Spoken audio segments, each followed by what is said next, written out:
Welcome,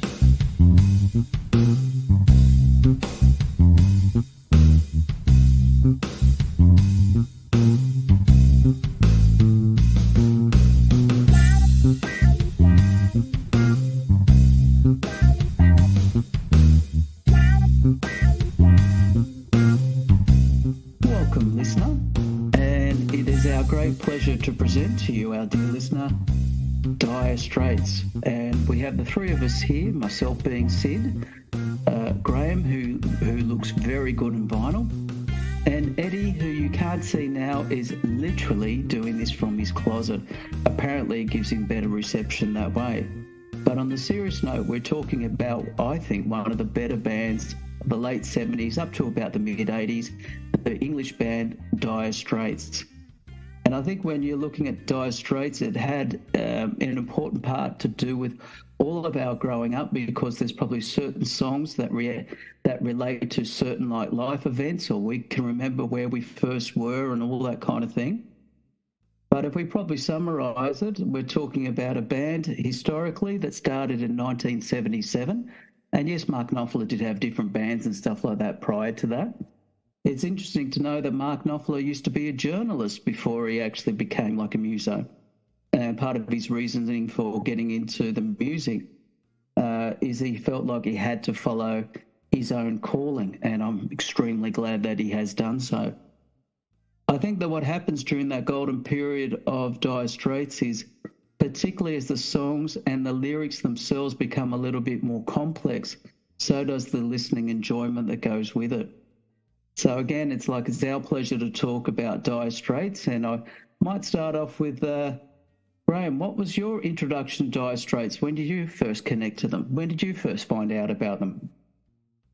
Oh, it's similar to my introduction to Pink Floyd. I think my friend of mine, Damien, again in the front yard of his house with his AE boombox, put on Love Over Gold one day, and the rest is history, as they say. Wrapped from the first time I heard it, and still as excited about it today as I was then. But then got to listen to the rest of their catalogue. Got to see them live. One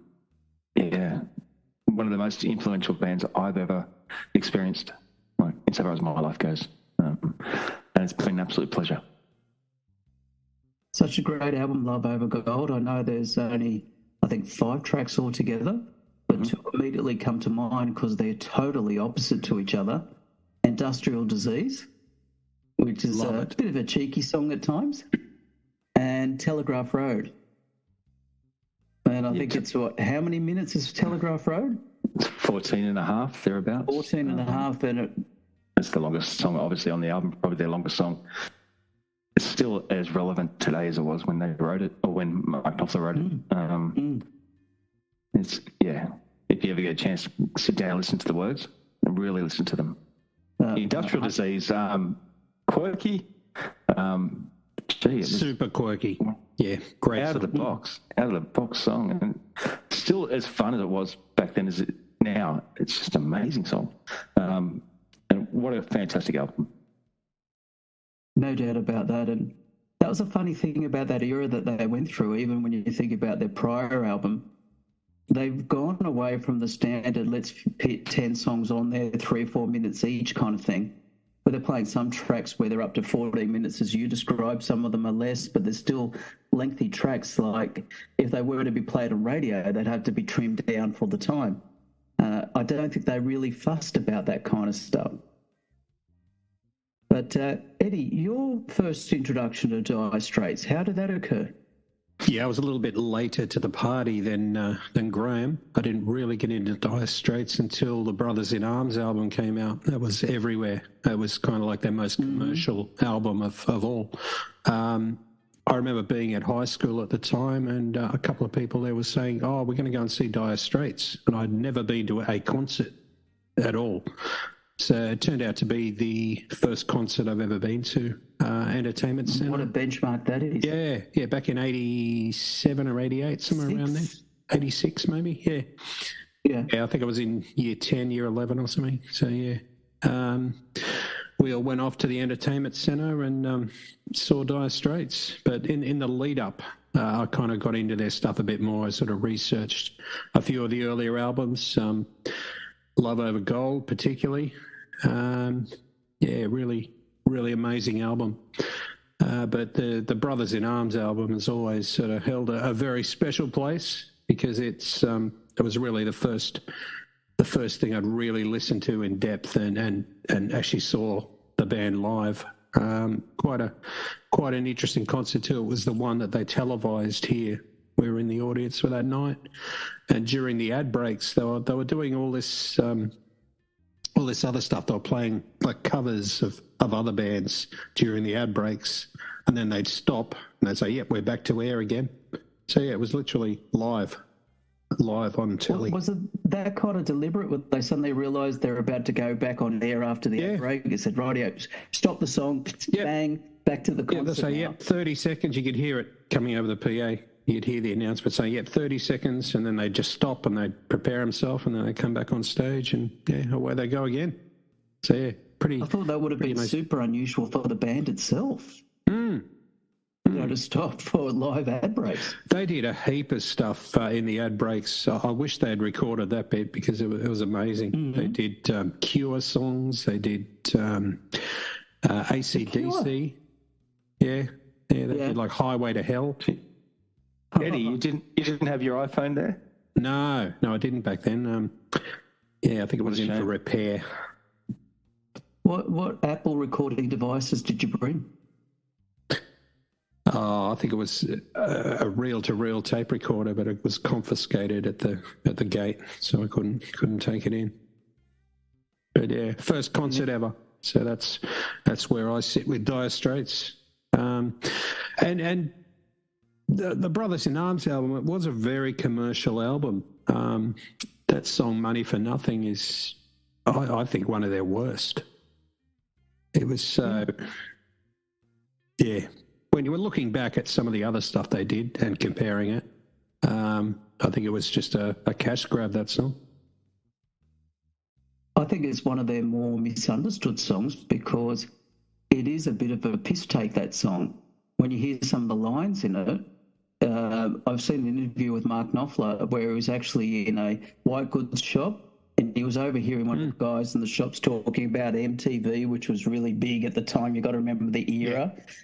And when you hear the lines in it, where it's like, see that little faggot with the earring and the makeup, yeah, buddy, that's his own head, kind of thing.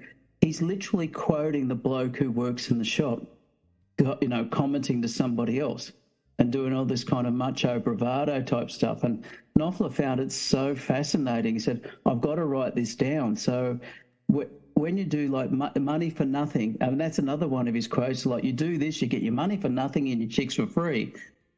Some people who didn't look into the song, they actually thought this is something that Dire Straits or Mark Knoffler is espousing. I said, no, it's a piss take on the bloke working in that shop.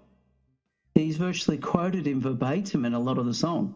He couldn't believe what was coming out of his mouth.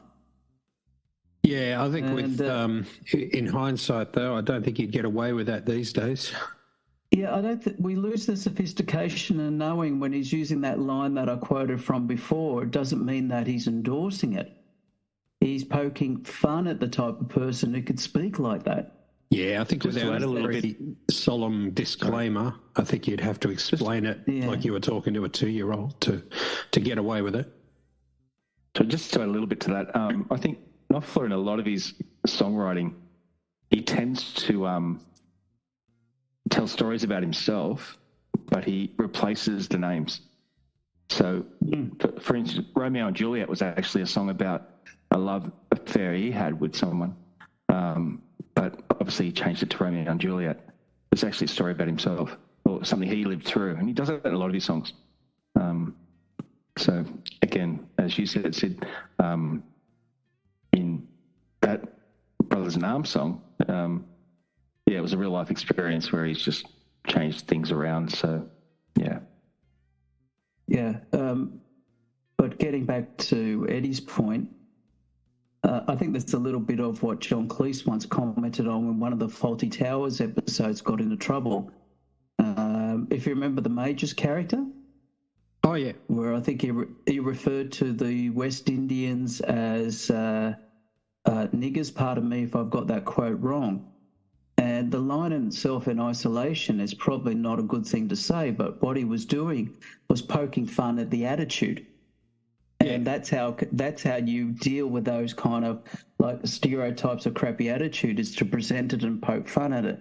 And I think that's the same tradition that Mark Knoffler was using for Money for Nothing.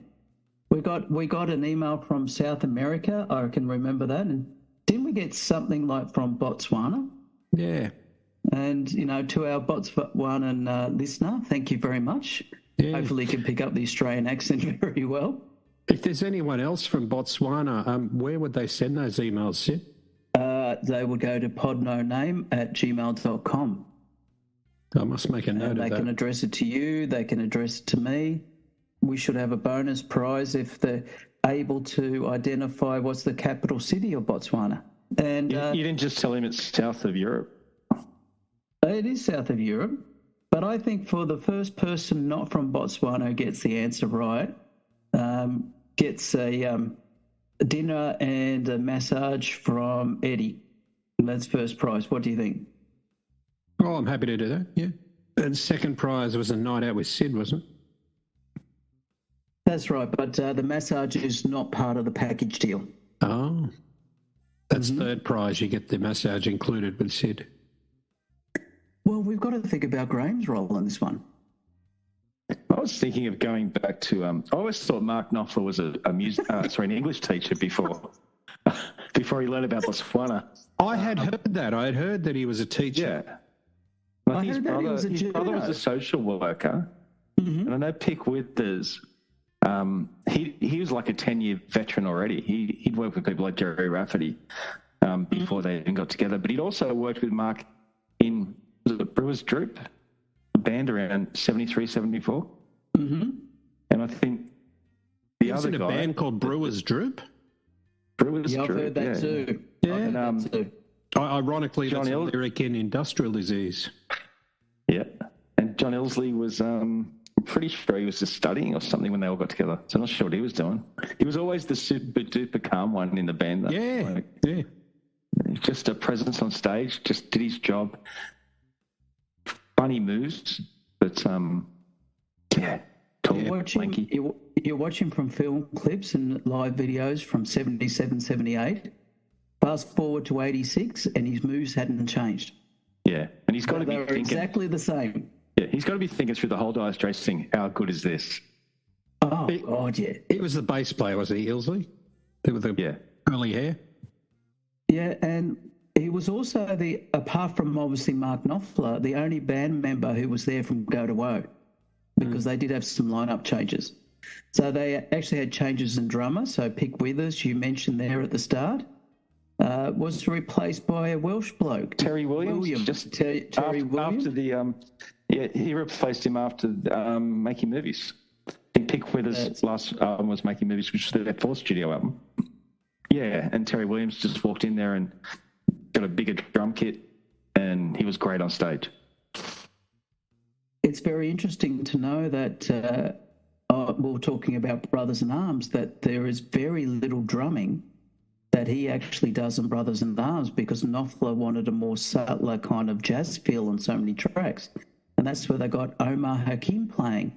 And something is about on 80% of the songs on there. One clear difference is we were just talking about the track before, Money for Nothing. That is certainly, Steve actually doing the drums there from what I've read.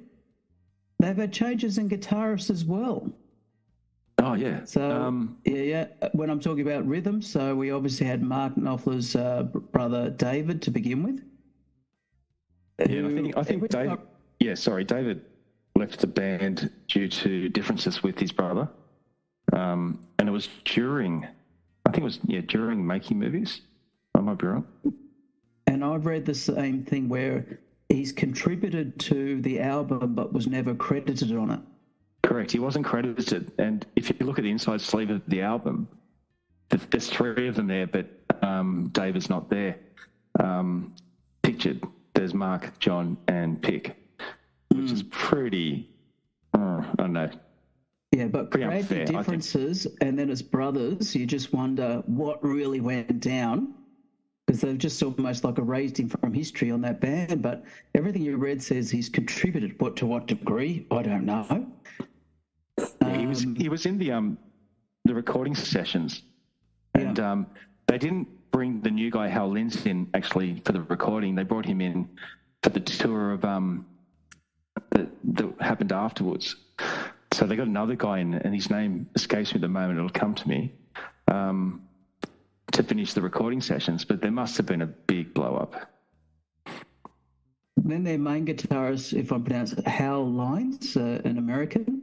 It was there Hal for Linz. Love Over Gold. Yeah. And the Alchemy Live album, which I'll come back to a little bit later on, he was certainly very prominent in that. And then we went to Brothers in Arms, which was Jack Sonny, another American.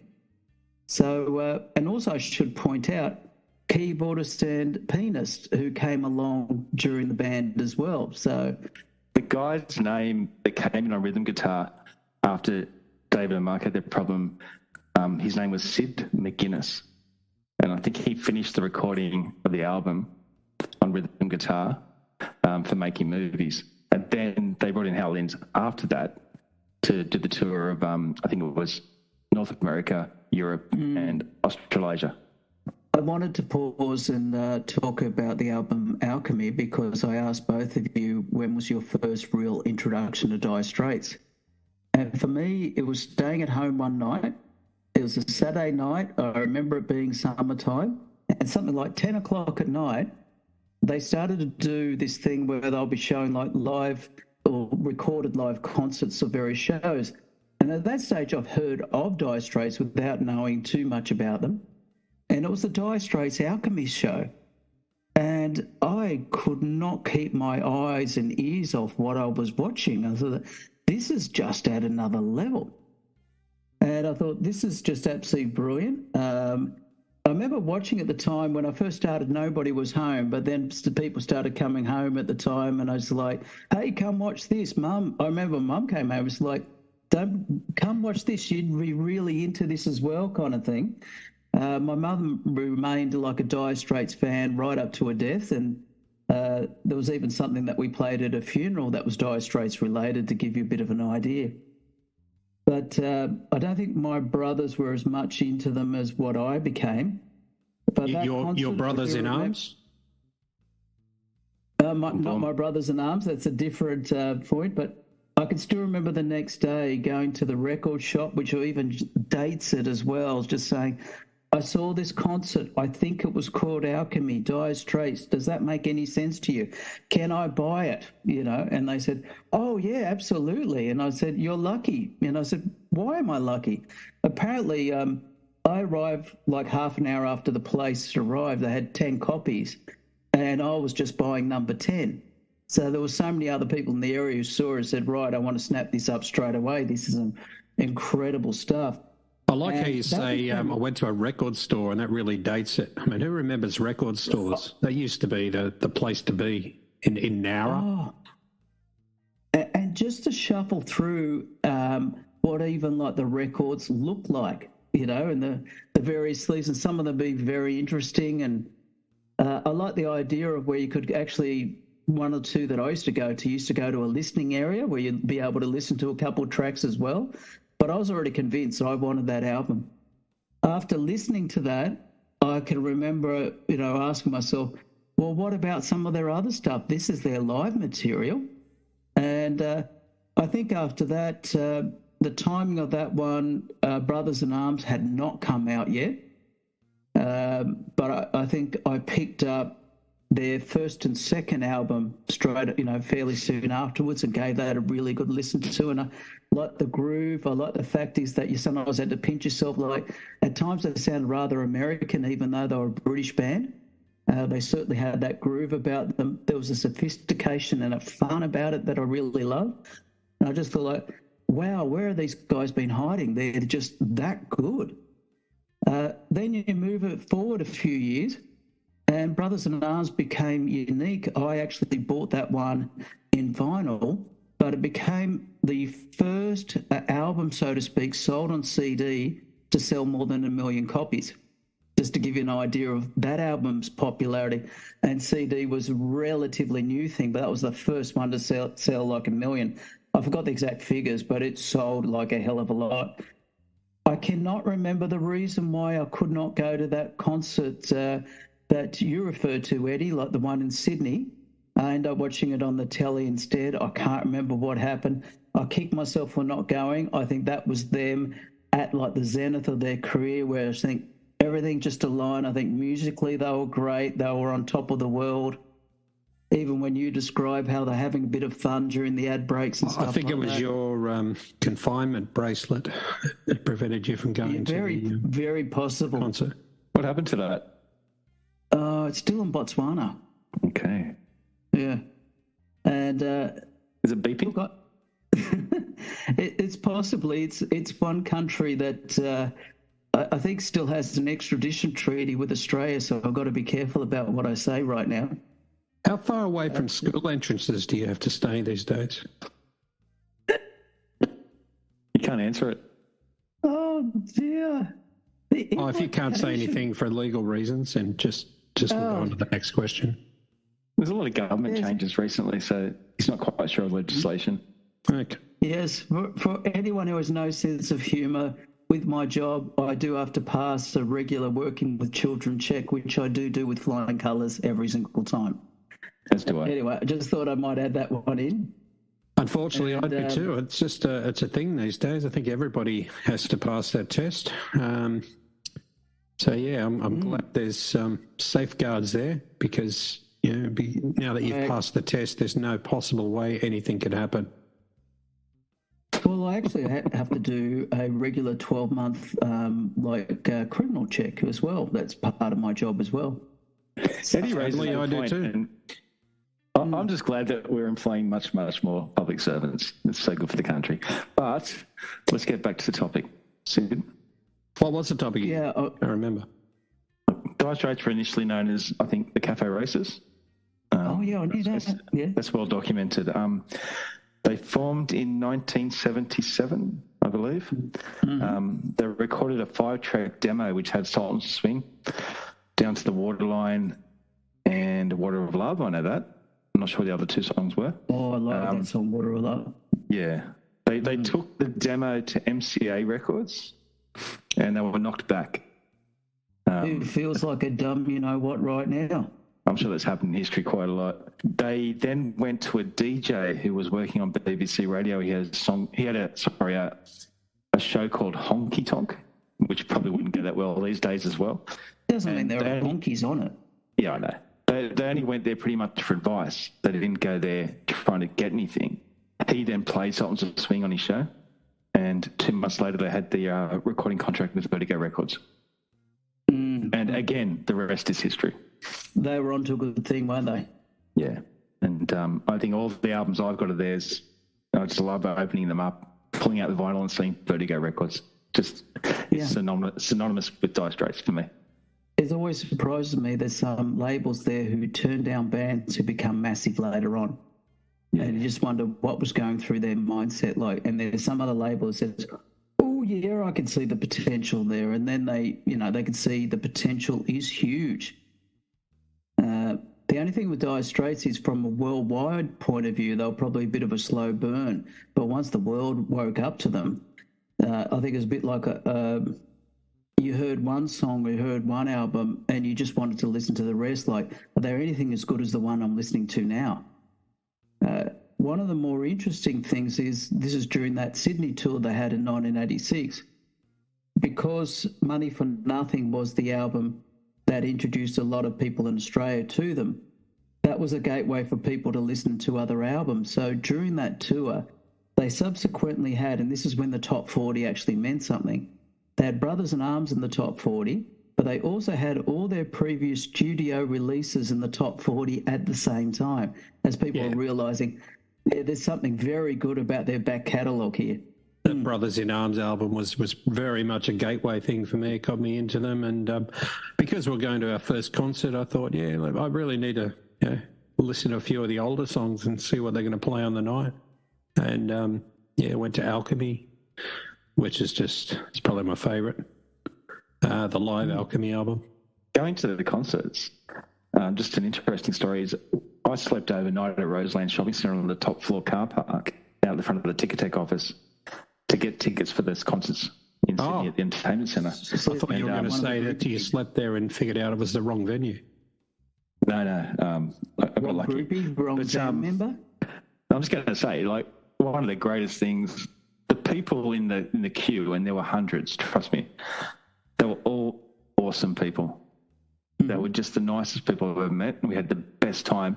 The sleeping overnight, waiting for tickets was as good almost as going to the concert. It's just something I'll never forget. We've all done that. Well, I have.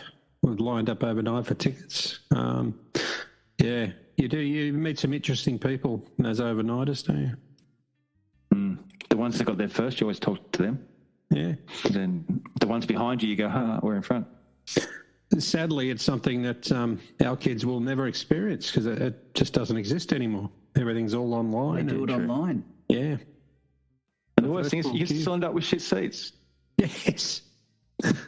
We had absolute shit seats for that concert. We were right at the back and about 2 rows down from the back, almost dead centre. But did they have a big screen?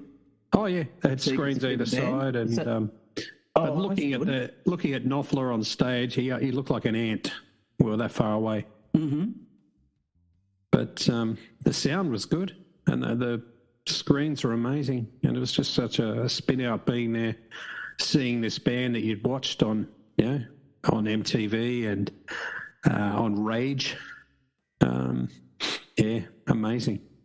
Actually, I think it was probably Sound Unlimited with what's his name? Donny Sutherland at that stage. That's it. Were they a better band live than a studio band? No. Thoughts? Different.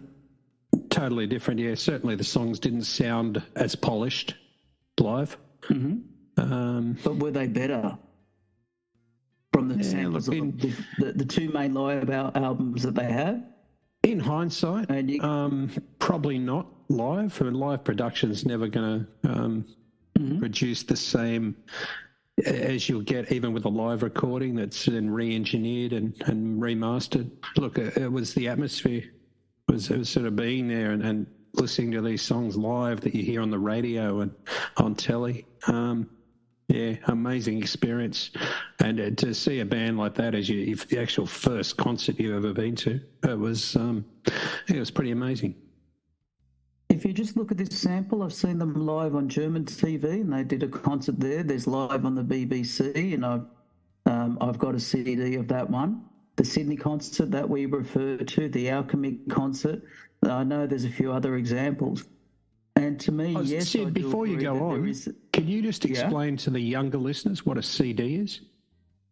It does go on too. Yeah, a CD is like a smaller version of a record, so it's about half the size. And actually, you probably have to explain what a record is too. Yeah, so record is like vinyl, so it's approximately about in diameter about 12 inches. If you picture a CD, diameter. You might have to explain what an inch is too, Sid. Yeah, so it's about 30 centimetres because we are using the Napoleon metric system here in Australia, but we don't have an American audience to worry about Imperial. So about 30 centimetres long is a vinyl one where you used to put a needle on it, and the needle used to involve like this little tiny, I suppose, bit of diamond there that'll pick up the sounds. You literally have to put it right onto the groove. And when you thought about a CD, it'd be about a third of that, say about 10 centimetres in diameter, and it'd be more compact, so it would be a lot easier for you to put the actual needle on there and play it. You could put it in a lot smaller space. So it was certainly where technology had improved. And probably the big difference is, yes, I'm having a lend of you with part of that explanation is they were the days where you could actually take your CD, play it in the car, where you could not do that with a record.